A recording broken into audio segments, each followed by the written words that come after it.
আসসালামু আলাইকুম সম্মানিত বন্ধুগণ, আপনারা দেখছেন ফেস টু মিডিয়া সত্যনের সন্ধান। আমাদের প্রচেষ্টা সবসময় সত্য কিছুকে তুলে ধরার, অন্যায়ের বিরুদ্ধে প্রতিবাদ জানার। তাই চলুন আপনাদের সামনে এমন কিছু তথ্য তুলে ধরা যাক যেগুলো বিভিন্ন সময় বিভিন্ন আলেমদের উপরে খাটানো হয়েছে অন্যায়ভাবে। চলুন ভিডিওটি শুরু করা যাক। বন্ধ করে দিতে হবে।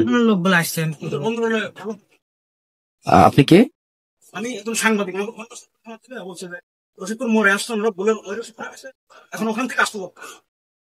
বুঝলাম, তো কি করতে হবে আমাদের? বন্ধ করে দেওয়াটাই উচিত। আপনাদের আগেই বলেছি।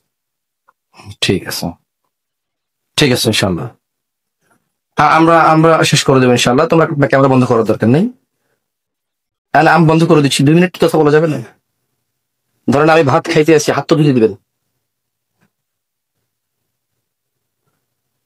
আমরা বলি ইয়া আল্লাহ, তুমি মহান, এই পৃথিবীর কর্তৃত্ব তোমার।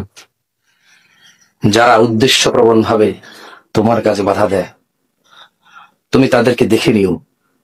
রব, যা আমার আয়ত্তে নেই, তুমি দয়ালু, তুমি আমাকে তা জিজ্ঞেস করবে না, তোমার প্রশংসা। রব, যা আমার আয়ত্তে নেই, যা আমার সাধ্যে নেই, তোমার প্রশংসা, তুমি এত দয়ালু, তা তুমি আমাকে জিজ্ঞেস করবে না।